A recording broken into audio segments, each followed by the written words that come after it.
అనగనగా ఒక పేద రాష్ట్రం ఉండేది. ఆ పేద రాష్ట్రానికి ముఖ్యమంత్రి కూడా పేదాయనే.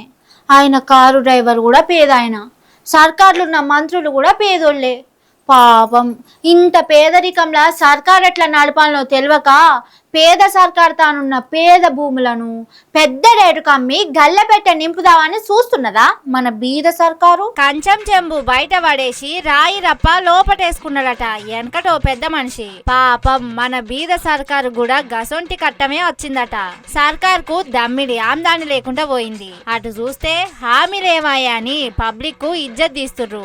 ఉద్యోగులు జీతాలేమాయా అని జీవి తీస్తుర్రు. రిటైర్ అయినోళ్ళు మా బెనిఫిట్లు ఎప్పుడు ఇస్తారని బొండిగా పిసుకుతారు. సీఎం సారేమో నన్ను ఓష్ణ రూపాయి ఎల్లదని చేతులెత్తేసిండు. గిసొంటి ఆపతి కాలంలా ఎట్ల సర్కారును నడిపియాడా భగవంతా అని సారు రంజితోటి వండుకుంటే సర్కారు జాగలుండంగా నీకెందుకు చింత నాయన, జాగలమ్ము గల్లపెట్ట నింపు అని ఏదో ఆకాశవాణొచ్చి కలలో చెప్పినట్టున్నది. నువ్వే నాకు తొవ్వ చూపినవా దేవుడా అని ఇక సారు హౌసింగ్ బోర్డు కింద ఏడేడ జాగలున్నాయో లెక్కలు బయటకు తీయమన్నాడు. హైదరాబాద్ మహబూబ్ నగర్ల కాడ ఉన్నాయని చెప్పిరట ఆఫీసర్లు. హిగే ఉన్నది వాటిని అమ్మేతందుకు అర్రాసు పాట పెట్టుర్రి.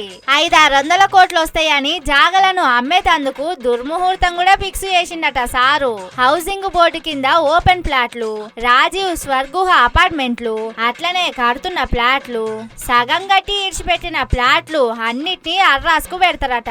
ఒక్క కూకట్పల్లి ప్లాట్లు అమ్ముతేనే 150 కోట్ల ఆమ్దాన్ వస్తదట. మహబూబ్ నగర్ హైదరాబాద్ చుట్టుముట్టు అన్ని అమ్ముతే 600 కోట్ల దాకా ఆమ్దాన్ వస్తుందని సారు జాగలమ్మేతందుకే ఉరుకులాడుతుండట.